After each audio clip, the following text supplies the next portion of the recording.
the show, Molly. I'm so excited because I have wanted to get somebody on the show for a while to talk about sleep. That's what you're all about. And so welcome, welcome. I'm excited for this conversation. Awesome. Well, thank you so much. And I always love conversations about sleep. So I'm, so happy to be here and grateful that you're game to discuss such an important topic. Yeah, and that's the thing is people don't realize how much sleep influences everything. And I knew for a long time how important it was. However, when I really started nerding out on it, all of a sudden and taking my own biofeedback, all of a sudden I realized how much more it influences than I actually even thought. We're talking blood sugar, recovery, all of these things, and stress, you name it. And so today I'm hoping you can kind of give us a little insight on all of that stuff. But before we get going too far, how about you tell my listeners a little bit about your background and what got you interested in sleep? Sure. Yeah. So great points on the sleep conversation. And what got me into it was that I was really just trying to solve my own problem because I thought of myself as all kinds of labels around my sleep: a bad sleeper, a night owl, a short sleeper, for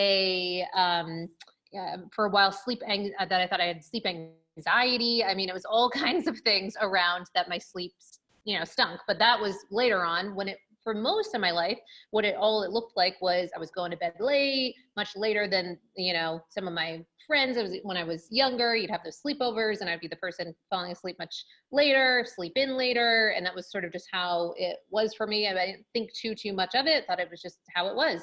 And then my habits got more intense with that, especially as an entrepreneur in Manhattan, very much burning the candle at both ends, and then would use the reasoning of, well, I get some of my best work done at night, so I'm going to work at night, it doesn't matter, I can make up my own hours, so I'll just sleep in. And so it went like that for a period of time. And then I didn't begin to connect as I would get sick more often, anxiety levels were going up, just a number of things that really weren't working so great in my health and well-being. I wasn't making the connection between my sleep. And it was not until I went through my own period of really just challenging insomnia. And, I can put it lightly now, but during the time when I was going through it, it felt like a rock bottom period in my life. Because really, of course, when we're going through those things with insomnia as it's related to sleep, it's often not happening, out of a vacuum. It's not just sort of like all of a sudden, your sleep is not working. There's so many things that were not working in how I was managing my life and my stress and my anxiety and all those things. And then suddenly what came about was around like 3 to 4 months of really intense insomnia, and then a period of time to really begin to heal that problem. But that was all while we're traveling, my boyfriend and I traveling internationally on the road. So we're in multiple different locations and totally foreign environment. And some of the crutches that I used to be utilizing to get by with my kind of, poor sleep habits were no longer available because we're in totally different environments. I couldn't go and get my over-the-counter, Tylenol PM or some of just the things that we would not recommend anyone really kind of rely on. I had relied on, and even from both the effects of those, but to even the psychological kind of crutch that those brought.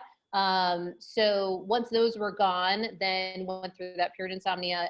But on the plus side, I am a pretty obsessive personality. I'm sure you'll be able to tell that in this conversation that we'll be having around sleep. So partly probably why I got into that problem with my sleep in general. But the plus side was that I really went down the rabbit hole of understanding how then I can heal my sleep by not, because some of the scariest parts was that when it was at its worst, I was in Croatia and I went to the doctors there and left with their version of Ambien. And in that moment, it was kind of like, what am I going to be taking something to every single night for? How long is this the plan? What are we doing here? And so that was a really kind of, eye-opening moment that I was going to need to kind of figure out for myself what to do unless I wanted to go down this kind of default path of now taking something so dramatic as a hypnotic, or any of these sedatives and all these things. So So the plus side was then being able to find a natural approach and not have to then be reliant on these drugs that we find a lot of problems with long-term use of them. So on the other side of it, what got built was then sleep is a skill, and now we have online courses and newsletters and podcasts and just this whole community and world around what we can do really from a behavioral perspective to shift our sleep. And the cool thing was that so much of what there is available to change, to improve the level and quality of our sleep, I had no clue that I was doing so many of these behaviors that were impacting my results. So, and we'll get into some of those certainly today. Awesome. So this is great because I find that the best professionals in these things are people that have experienced it for themselves. I know the reason I dove into nutrition so crazy was because it was a huge game changer for myself, and I wanted to be able to share that with others. So this is going to be a great topic, I'm sure. Yay. Well, I completely agree, because often, when people are so immersed or, enmeshed in a particular topic, there's a reason for that. And certainly in my case, and it sounds like in your case too. And so that passion for that is very much alive and well. And then for me, being able to see now on the ground, these clients being able to make such, really measurable changes in their sleep and their results, and the ripple effect that it has in all areas of their life can really just be remarkable. So let's get started then with this. Where did you start to remedy these problems that you were having? When did you realize that what you were doing didn't work? And where did your journey start as far as fixing your sleep, and what was impacting it?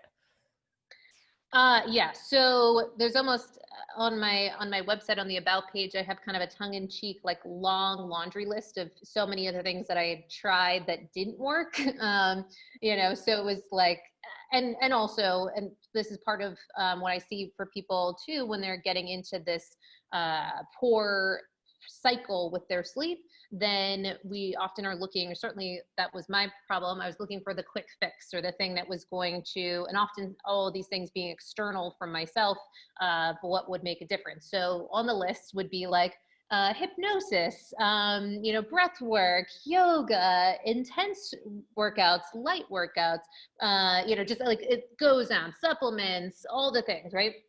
Um, and it wasn't until I started really understanding more around chronobiology, which is really the science of time, and how much our body really yearns to have a count-onable rhythm and schedule, and certainly as it relates to our circadian rhythm, that 24-hour rhythm that as human beings we are really very much tied to, as much as I would try to shirk that.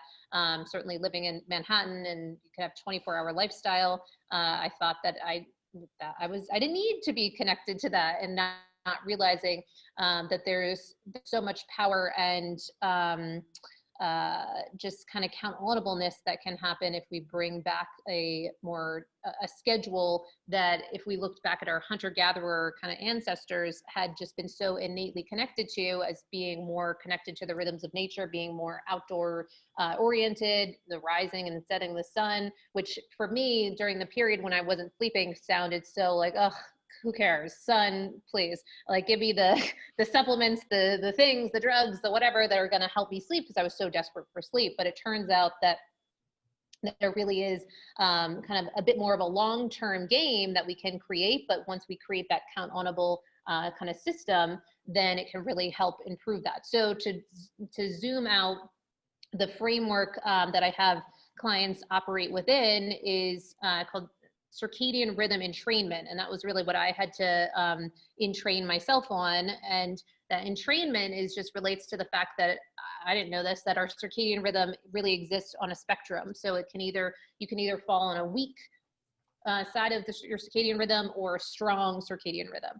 And, we could easily make the argument that many of us in the Western society are more closely related to having a weak circadian rhythm than a stronger one, like our hunter-gatherer ancestors. So there's a lot of things that we can actually do to entrain the strength of that circadian rhythm. So from that perspective, then one of the most important things is actually light and our relationship to light. So that was one of the first things that I had to start kind of creating a schedule and a system around. And what was really empowering around that was that when my sleep was not working, part of what I was focusing so much on was the nights. And I'd have this whole thing, and I'd had like, the eye mask, the ear plugs, put the temperature at a particular thing, and I'd have my books and my stuff. And it was just like I was going into battle. And then like, okay, so like sleep. And that it just wouldn't come. And I would get so frustrated. And I really felt like I was like losing my mind. And what was really helpful with circadian rhythm entrainment is you're really shifting your attention. It's not like you're forgetting the nights, but you're certainly shifting your attention much more to the days, and how you begin your day is a big part of it. So even if you get nothing out of what I'm saying on this conversation, then I'd love it for the one thing to be that when we start our day, how we start our day really impacts the quality of our sleep. And one of the first most important things is getting morning sunlight and being exposed to that each day, and not even just from behind a window or with sunglasses on or any of that. Like, you actually have to physically get outside, expose your eyes to sunlight, including your skin, which has photoreceptors present in it that is getting a sense of what time really is it. And the time, and that's what chronobiology really looks at, is based on the time that the body perceives it to be in, then it will release certain hormones at those particular times. It prepares the body. The organs are doing certain things at different times of the day. I mean, it's really a fascinating concept. But the eyes really connect to the master clock. So there's all these little clocks throughout our body, and all that little parts of those cells, and virtually every cell that we have has its own little clock. But the master clock is in our brain, and it's the suprachiasmatic nucleus, and that is connected directly to our eyes. So that's why that light is such a big element to that. And I would also make the argument that that's why, or one of the factors that so many of us are having such trouble with our sleep now. Google searches for like sleep tips and all this stuff are like through the roof. And it's like why is that? And it's multifaceted, obviously, but the light is a big component. We've really only been exposed to this option to have augmented days since Edison, which in a Darwinian perspective has not been that long for us to adapt to that. And then in alignment with that, we're increasingly spending more and more time inside, so totally devoid of those cues that we would have gotten from sunrise and sunset previously. Like in 2016, the World Health Organization basically put out this finding that they were asserting that over for the average person in the West, that they're spending over 90% of their days inside. And that was in 2016, no pandemic, all that stuff. So it's likely much, much more. And so the problem with that is that two really important parts of circadian rhythm entrainment is one, the light, two, temperature. So temperature is underneath the rung, so light being most important, and then temperature being right below it. And if you think back to how we used to live, this was all just automatic. We didn't have to think about it one bit, because we would have been outside in those elements. So the sun would rise. And then of course, when the sun rises in your environment, in your space, then the temperature goes up. So then those two cues would then signal to the body, okay, so we're no more melatonin for us. It's time to take on this day. Natural cortisol needs to be released, and cortisol gets like such a bad rap, but it's actually really important for this rhythm of our proper sleep. And so then you would have that every morning, and then you would only have a certain period of time, almost like, the Amish or something, where you would have a certain amount of time to get your work done, best productivity hack going. And then the sun would set, and then it was really very much a whole, I often say with clients, like day mode and night mode, and you would move into night mode. And so with, the sun down, it's colder. And so that's another signal to the body, like, okay, so we're going to start, the cortisol is has shifted down, and then we can shift over into melatonin.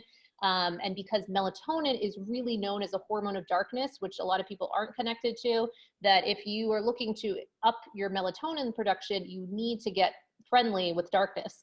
And many of us don't, we're always having glows of something, there's the phone, the laptop, the TV, the little, glowing things on alarm clock or whatever.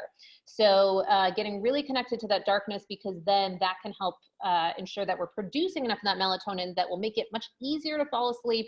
And then also for the people that have difficulty staying asleep, then that can really be helpful there too. So that kind of speaks to those two really important ones, is the light and temperature.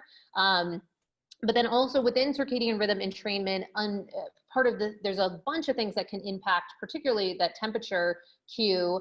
And some of those can get really interesting when people start looking at it from a behavioral perspective. For instance, the timing of our food and the types of foods that we're having can really warm up our body or cool it down. So getting connected to that, and that can impact certain things like wake ups. So, and of course, exercise timing will shift our bodily temperature. Thought timing is a really compelling one, that our thoughts can actually heat up our body, and there's measurements around some of our brain matter in going up in temperature if we're having difficulties with sleep. So there's a lot there that you know, you can really look at to make a difference with all of those indicators to strengthen that circadian rhythm. So awesome. You just got me into a huge thought process there.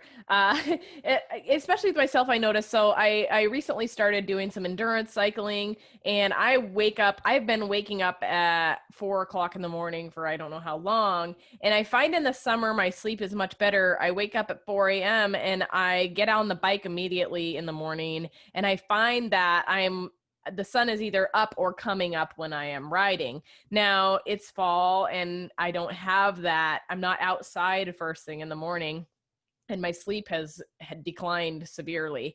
And so the other thing you talked about was exercise, and then also food. I'm interested, being a nutritionist and being really heavily into food, what your thoughts are on that as revolving around the circadian rhythm. Yeah, great call outs. And I so sympathize with you about the changing and the seasons and the challenges that we can have based on whatever schedules we've got going on. And then the changing of don't even get me started on the daylight savings time thing, you know, as far as changing the clocks around different states that you're in or doing different things. It's just, so I hear you. And the fact that you notice that is a big deal too, because a lot of people are kind of just not taking in some of those factors and understanding, you know, it's just kind of like, oh, I don't feel as good. I'm more cranky, all of these things, and then not getting at the root cause that can be such a big challenge. So I hear you with that. And then on the topic of things like the food, so absolutely, that can be such a huge game changer, especially now. I think one of the things that helps, as much as I'm talking all this, you know, about technology being a problem for our sleep and all this stuff, at the same time, I think it's gotten a lot of people in the game again around their sleep, I think, by having some of these different sleep trackers, but also for food. So the rise in popularity around things like continuous glucose monitors, I think, is really exciting. So it's getting, even if people did, 14 days or a month, and just to get an idea of what happens when we have those swings and crashes, can be really, really helpful. I've had many of my clients will at least do, kind of a small period of time getting those. And then some of them get so addicted to them, not addicted, but, they get into like the fun of shifting around their diet and their timing, that some of them have even gotten prescriptions from their doctors so that they can keep that kind of going at a more affordable rate. So depending on, what your approach is to it, either way, doing it for a short period of time can be really helpful. So part of that is that it's pretty fascinating that glucose really exists on our circadian rhythm itself as well. So the timing of our glucose and the timing of our types of foods can be really, really eye-opening. I was able to do a nice, a kind of cool look at working with Levels Health, who has continuous glucose monitors, really solid company. So they're, it allows, not a promo or anything, just saying, like, it allows for, you to not have to deal with getting the prescription from your doctor. And so you can just order it right online. But having said that, we did a nice look at, we just had people that had Oura rings and then using the Levels Health continuous glucose monitor from Libre, and we had a dashboard, so we were able to kind of chart and see what was going on with their blood sugar. and then how that correlated with wake ups and difficulty falling asleep. So one really important thing for people, if they, particularly with wake ups, is that if you're finding that you're continually waking up at certain times and, you know, it's just really a frustrating thing, one of the first things that we tend to look at is your blood sugar stability. So with things like the continuous glucose monitors, what can be really cool, and I really fully anticipate that in the future, and I know that things like Levels has plans of being able to link up things like Oura Ring and all this different stuff and Whoop Band and all that with your Levels health. But what's cool is then you can see when there's some of those dramatic changes in your blood sugar, so a big crash, then we can start to overlay of, was there a corresponding wake up in alignment with that, crash. And what's really cool about, as we get more and more data, because previously, and still, it can be really challenging to find blood sugar data for people that aren't either diabetic or pre-diabetic, because that's where it's just a large mass of the studies and stuff have been. But now with so many people kind of getting into this conversation, then we'll be able to get a lot more data. But as of right now, it seems to be that one of the results of when we do have that crash in blood sugar throughout the night is then a corresponding release of adrenaline and cortisol. And then of course, if you're having, if that's circulating throughout your body while you're sleeping, which are not, those don't go with sleep very well. So then we tend to wake up. And then not only do we tend to wake up, but those can be the type of wake ups where you're like, I am up, like, I am not falling back asleep anytime soon. And that can be really, really frustrating for people. So getting at the root of that blood sugar, instability is, of course, what we're going to want to look to. But one of the ways, even if you're like, okay, I'm not going to get a continuous blood sugar monitor right now, so fine. So then we can instead, or one of the things in alignment with that is that before bed, we can test out some of the things that can help stabilize our blood sugar throughout the course of the night, and then start, because big part of this, which I think is really fun around, I'm very nerdy, one of the things I think is very fun around the sleep optimization element of things is that we're doing a lot of kind of trial and error experimentations to see, is this part of the big source problem for you? And so for many people, what they'll do is, you can have, say, like a spoonful of almond butter before bed. You can have MCT oil in your tea before bed. Some people do sweet potatoes, all these different things that you can, collagen, protein, stuff like that. Things that are known to kind of help stabilize a bit of our blood sugar and stave off that big crash. So in doing that, then if you notice, then you're having less of those wake ups by bringing that in, then that can help be a sign that that's part of the conversation or the puzzle for you. And then we want to go to work, and we still always really want to go to work on balancing blood sugar anyway, but that gives them more of a sense of urgency to do that if you want to have a solid good night of sleep. And then it's the problem, or not problem, one of the things to remember is that it's very much an interconnected, almost a snowball effect, because when you don't get that good night of sleep, then even just for a couple nights of sleep deprivation, then we know that the glucose levels go up. And so then you're already sort of hitting the ground running and, idling at a higher glucose state. So even that one type of food that you might have that maybe wouldn't normally spike you quite so much is going to spike you so much more.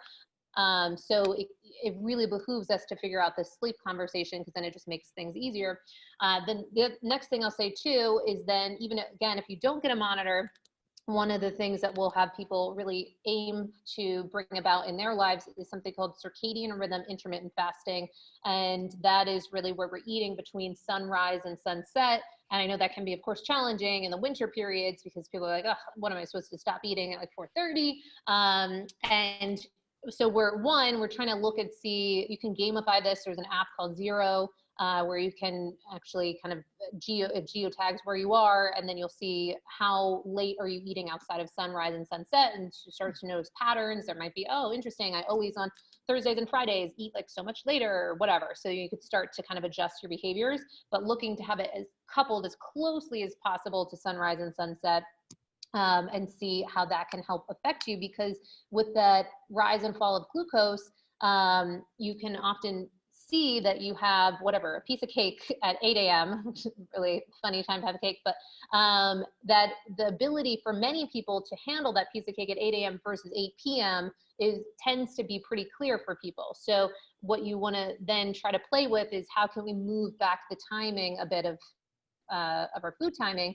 So some of the suggestions, like from Levels and NutriSense, which are two big players in that game of getting people continuous glucose monitors without a prescription, is to stop eating at around, and this is very broad stroke conversation, but around 5 or 6 on a kind of average timeline of obviously if you have a different type of shift work or what have you, you're looking at that. But that also plays in something called early time restricted feeding, and that's a bit more aggressive. That's kind of more what I do, which is ending a bit earlier. So it's even like 3 or 4, ending your meal timing and then tending to fast a little bit throughout there and then eating first thing in the morning. So you're kind of shifting. It's kind of the opposite of what has trended for a while with intermittent fasting. So for so long, it's like just skip breakfast, which is certainly what I used to do for a long time. But then the problem for me and many of my clients has been, then they would find that they were kind of backloading so much of their caloric intake into late at night. And so, so we're just kind of shuffling the timing and seeing what that does for sleep quality. If you're measuring with your sleep trackers, then what many people find is when they move back that meal timing, what tends to result for them is a drop in their heart rate while sleeping, which is really crucial for then waking up feeling rested, an improvement in their HRV while they're sleeping, a drop in body temperature, and a drop in respiratory rate. So all of those can really help be big factors to how you're going to feel when you wake up the next morning. So there's so many things that I love that you just said there. First of all, it's funny that you are with Levels and that you have used their product and things, because I myself have done the same thing. I kind of befriended Josh back in the beginning stages of their building their program, and they have an excellent program going on and very smart people working on it. Him and Dr. Means both are wonderful. Yeah. And I highly recommend everybody at least try it. Like you said, even if it's a 2-week trial or a 4-week trial, whatever it may be, you will get unsurmountable information and feedback from that. I know, I'm not sure if you have a code. I have a code where people can skip the waiting line, which is like 48,000 people to get on there. I can throw that in the show notes. But yeah, great. Continuous glucose monitoring is amazing. You learn so much from it. And I know with myself, as far as the intermittent fasting goes, I obviously don't stick to it constantly, because I believe that variability is a good thing in our human diet, in our sleep patterns and all these things, because that's how the seasons are. And so I'm a ketogenic athlete. I've been ketogenic for about 18 months now. I do really well with it. And that's not to say I'm a carbophobe at all. I'll do targeted keto. I'll do cyclical keto, because I believe variability is key. But around that, I've learned what affects my sleep and such. And along the fasting area there, I like to do a 16-8, and I try to have my big meal be that like lunchtime. I start later in the day. So my lunch is huge. And then my dinner, I try to have 2 hours at least before bed. And it's a little bit smaller. So my large meal is like, people will see my posts on Instagram and they're like, whoa, you can get away with eating that giant, like, sandwich, whatever thing it is I make, and I'm like, yeah, because it's not about eating like 6 little tiny meals a day. I like to eat a big giant one. My blood sugar responds well to that, and then go to, have a smaller one in the afternoon. So 8-16 works really well for me. Another thing that I wanted to ask you in the nutrition realm, and I don't know if you've stumbled across this, but I've noticed that when I pull in exogenous ketones before I go to bed, I get better rest than I ever do, which is really quite odd, because I'm in ketosis 99% of the time. And you would think that that would make my sleep better, or you hear some people that actually suffer when they move into ketosis. But for some reason, when I pull in that extra amount, my sleep is way better. I wake up and my HRV is way better. And so I'm wondering if you have any feedback on that, or if this is anything that you've experienced before. Yeah, great question. And I love your experimentation and then the tracking to see the results for you.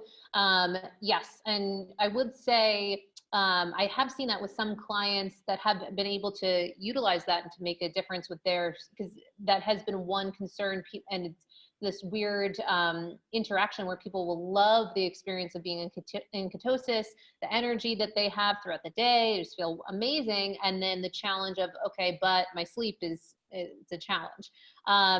What I've seen a bit more is, I would say, the tendency to then add in a bit of that carb cycling, and then just how that, especially for women, seems to make a difference, depending, of course, on the age, but particularly for women of menstruating age, tending to help support some of the changes in hormones that we're going through at different parts.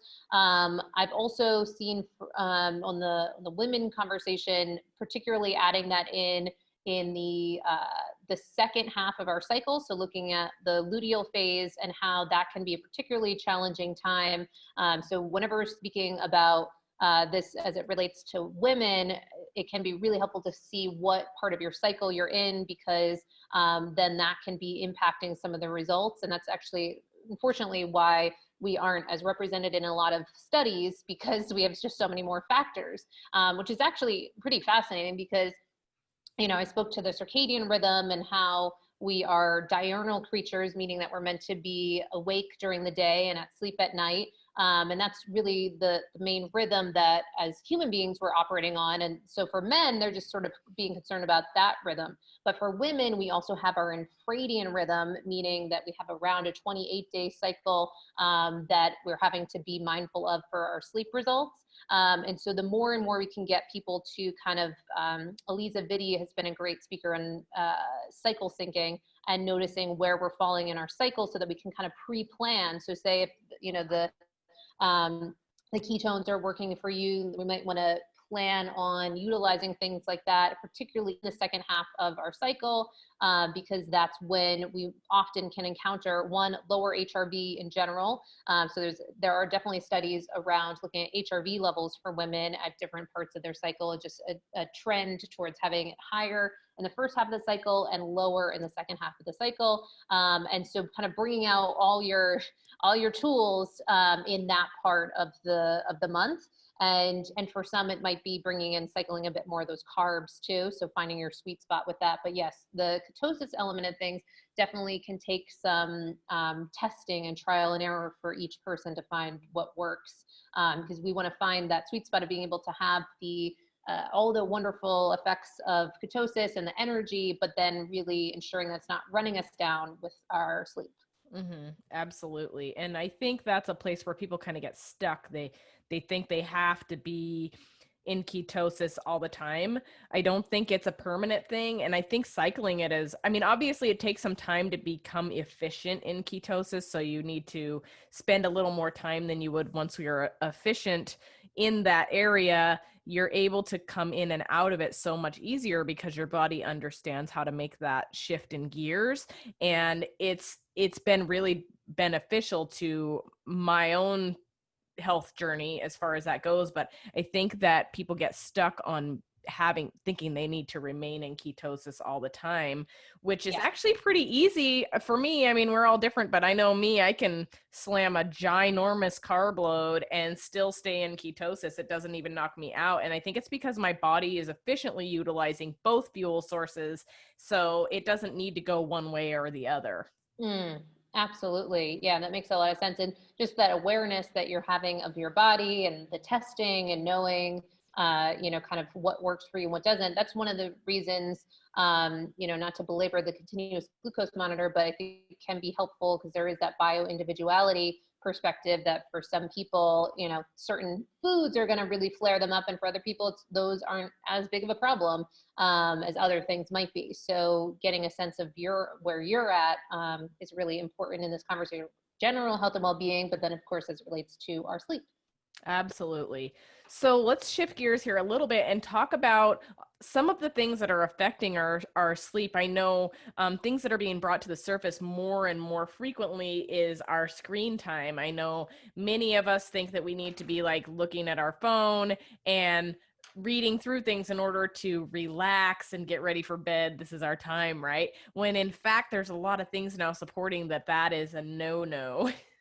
Yes, yeah, really great point. So what we're trying to do in the evening is lower sort of our brain, the Hertz production throughout the brain. So throughout the day, we're looking like a kind of harkened on that day mode and night mode. In the day mode, we really want to be in this state of, one, we want our body temperature to be higher because that's kind of the natural arc of a healthy person, is having higher body temperature throughout the day.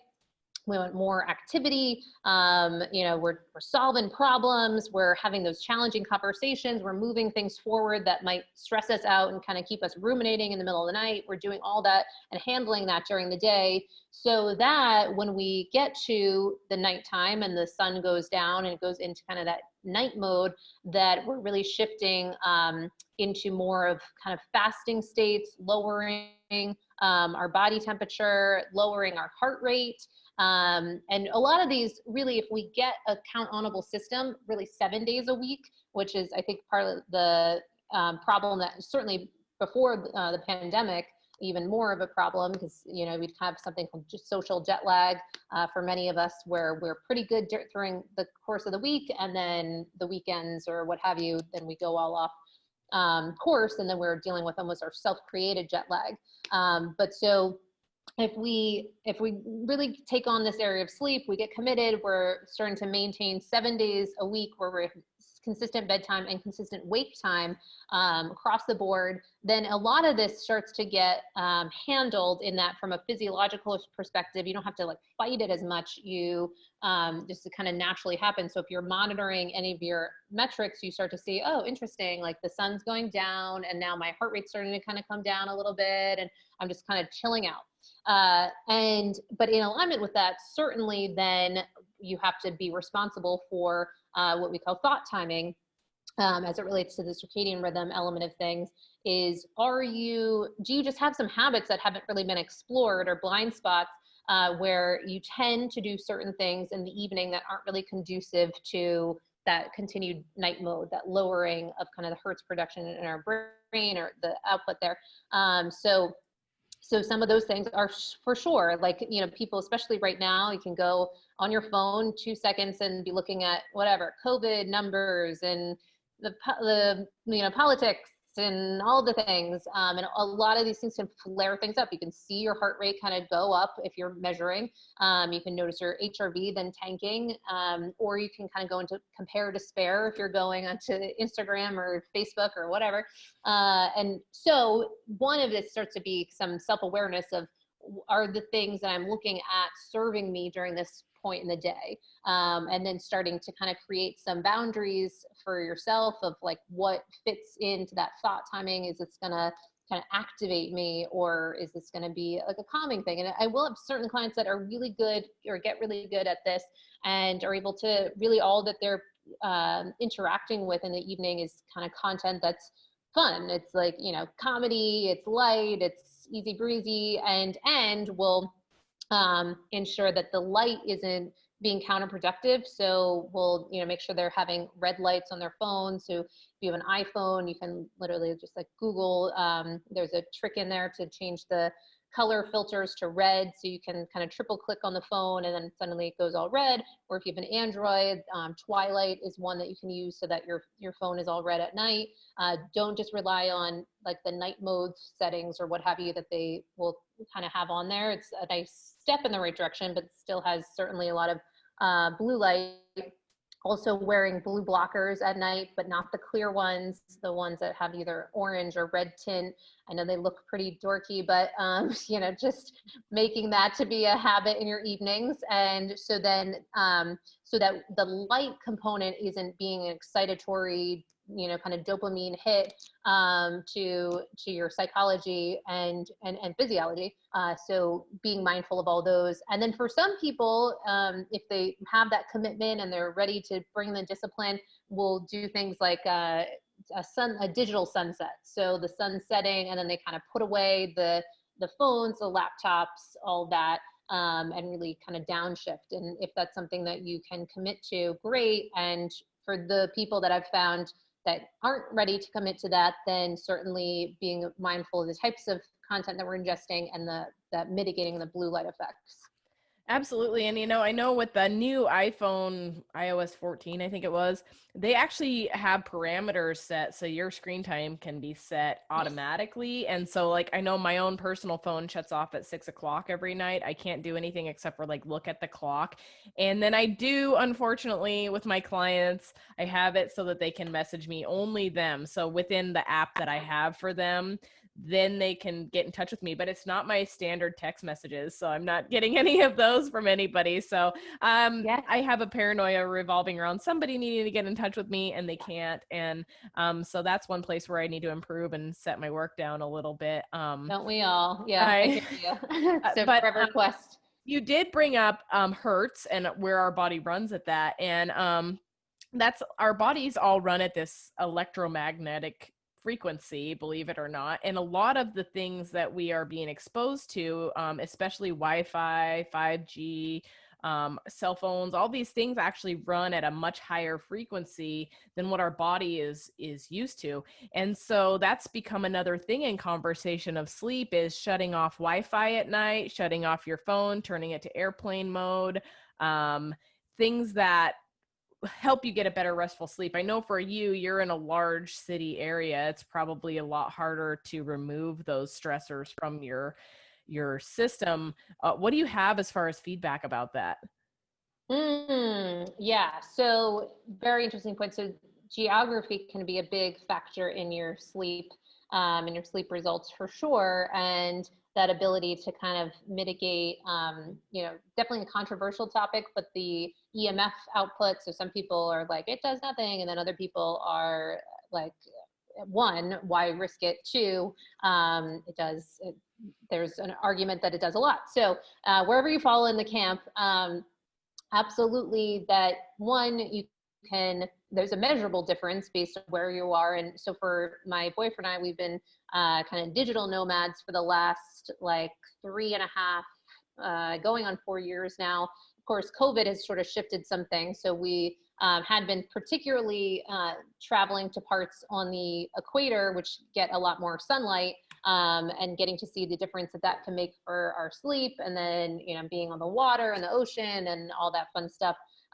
which certainly can act as like a Faraday cage if you're going into some of those environments with the water itself and grounding and all that. Again, more controversial topics, but it's incredible, because then if you are tracking your sleep, you can see these different environments and what they're doing for your quality. But there are, if you're in the United States, there's certain websites, I think it's like Antenna Search or something, where you can look and see how many antennas and different, kind of EMF outputs there might be in your area.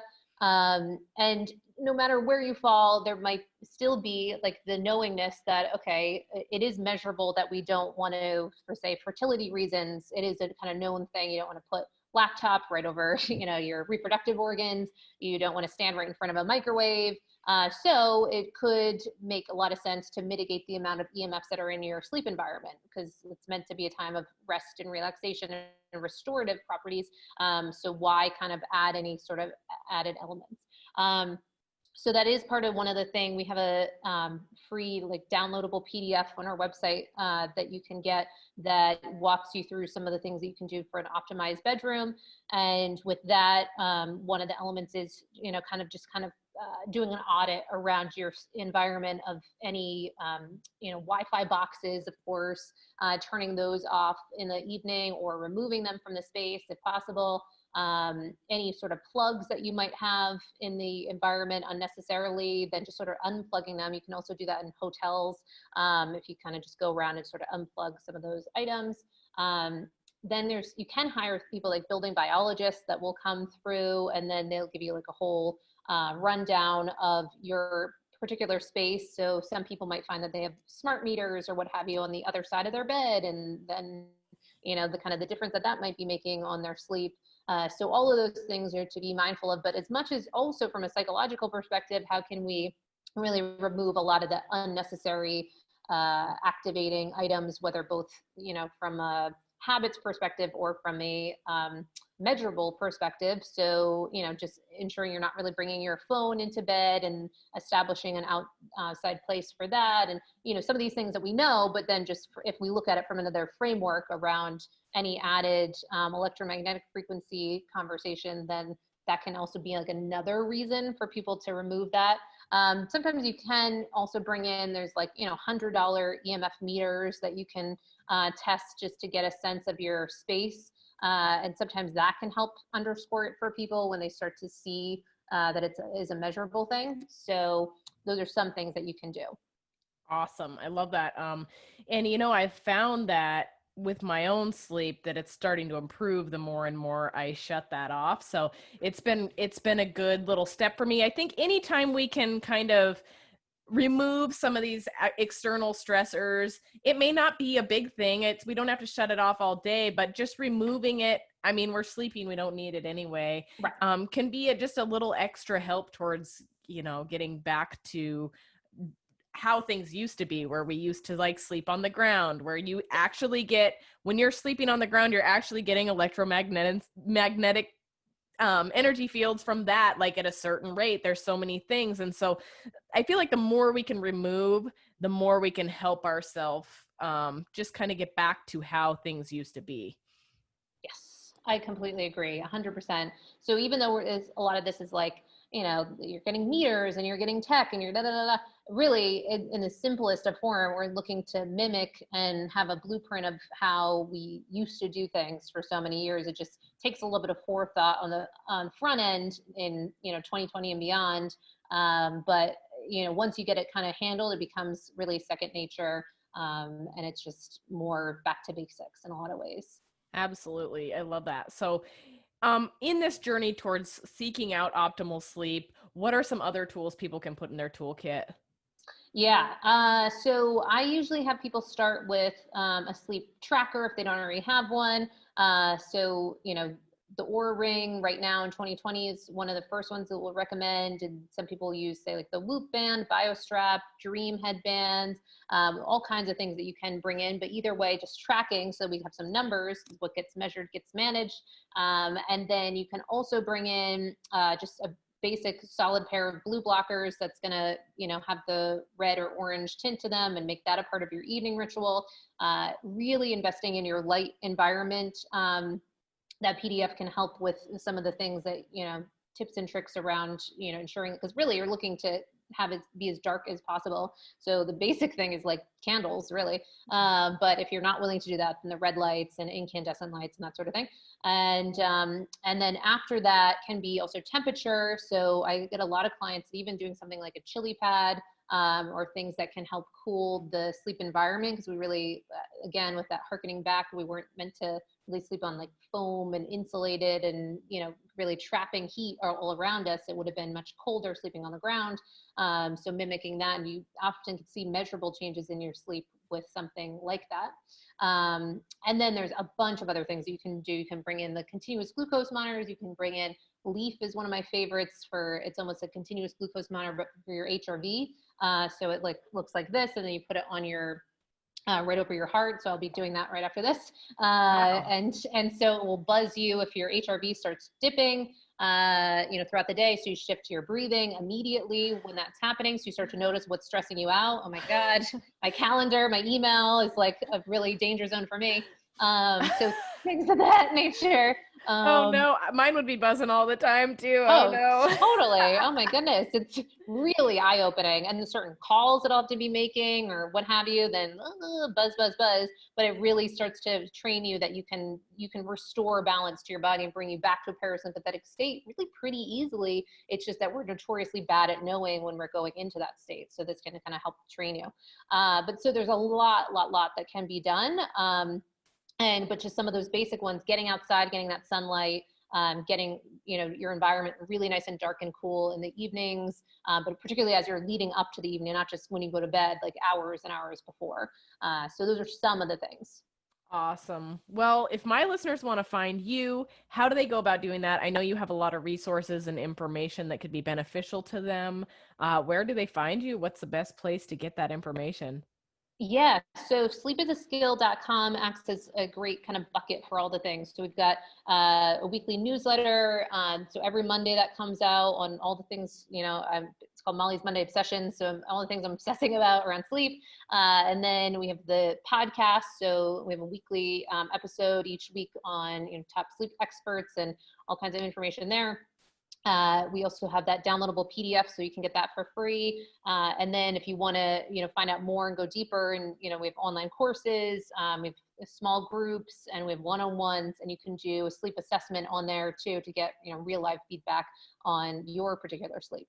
I love that. I will put all that information in the show notes that people can just go click on it and find it. And Awesome. I certainly appreciate you spending time with me today. And hopefully, maybe someday in the future, we'll do a round two of this and Yes. find out what else we have learned in the passing time. Awesome. Well, thank you so much for having me. I so appreciate the time, and yeah, looking forward to more in the future. Awesome. Thank you. Awesome.